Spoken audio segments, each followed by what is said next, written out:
Yo, this is the Scarcity Studios YouTube channel. Please don't forget to like, comment, share and subscribe. And our sponsors are Alpha Claims and Hire Birmingham, the leading and best accident management company. Get a replacement car anywhere in 1 hour. This is anybody's worst nightmare.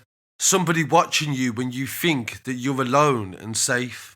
And that is what this story is about. And it also involves a detective inspector who was serving for the Metropolitan Police. Pervert Corbel hid cameras in tissue boxes, phone chargers, glasses and even air fresheners in order to spy on women that he had lured on false pretenses to fake photo shoots. He admitted 19 offences relating to spying on women, but police identified at least 50 victims. He put the cameras in hotel rooms, flats and BNBs also across the country, and he had 131 hours of footage that the police seized. And this came after a model who agreed to pose for him found the secret cameras hidden around the room. Corbel worked as a counter-terror officer and was suspended after the claims came to light. The serving officer has pled guilty to a number of voyeurism offences, and he was charged via postal requisition on Wednesday the 11th of August. And the offences he committed were in Greater London, Manchester and Brighton,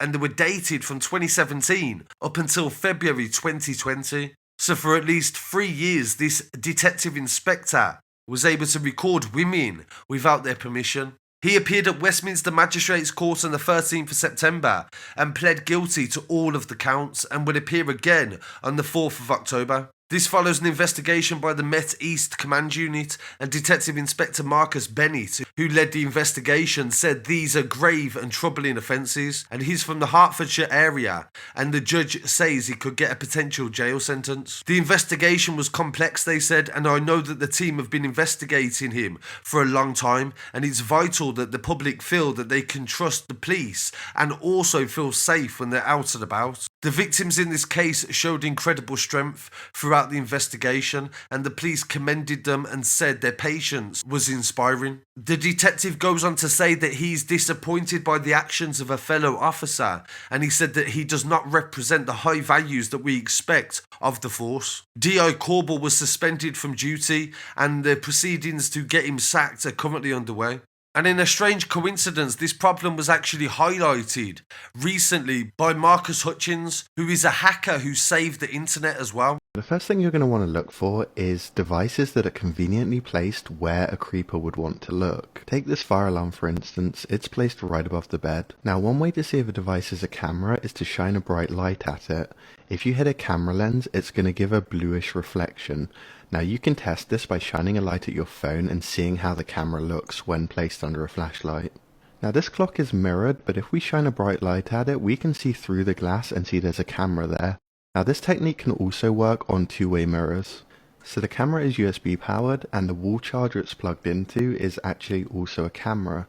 If we shine the light on it, you can see that little pinhole in the middle with the blue reflection. That is the camera lens. Night vision cameras use infrared LEDs to see, and if we turn off the lights and use the front-facing phone camera, we can actually see these LEDs. He's got a TikTok channel where he educates people on computer safety, and he recently did a video where he explained about how people can put cameras in Air BNBs. He did an interview in 2020 with Wired magazine. I've also done an interview with that magazine. Hutchins helped to save the internet, the interview said, and he stopped one of the worst cyber attacks in history. It was a piece of malware called WannaCry, and this was destroying data on hundreds of thousands of computers. It was Hutchins who found and triggered the kill switch contained in its code, and he neutralized WannaCry's global threat immediately. This is what is known as white hat hacking, and this is the good guys, the people that obviously try to hack stuff in order to be able to make it better. And this is what he does on TikTok channel as well, where he educates you on different ways that you can improve your security online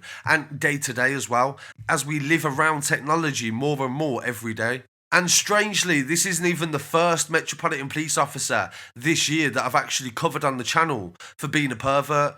Another officer called Benjamin McNeish attempted to film a woman in a shower and was spotted when she seen the camera and then told the police. The victim, who could not be named, says she was confused and shocked when she found a fellow Metropolitan Police officer was recording her in the shower back in 2019. He was convicted in August of this year. He tried to say that he was looking for his razor and that he used his phone because he couldn't see due to his short-sightedness. Mr. McNeish was arrested and suspended from the force, awaiting misconduct proceedings.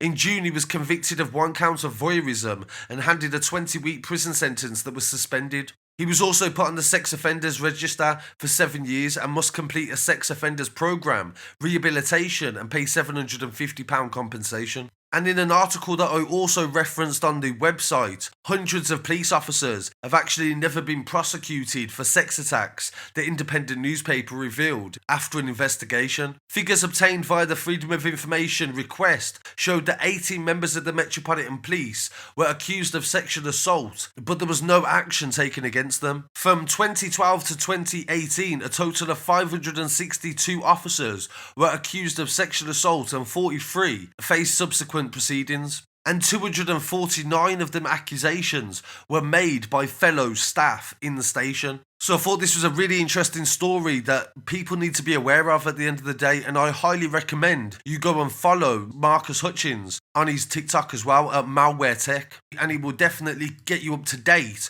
with all the technology that you need to be aware of. So I really appreciate you joining me. Don't forget you can join me on the website at scarcitystudios.com, and I'll be back again very shortly with some more news. Peace.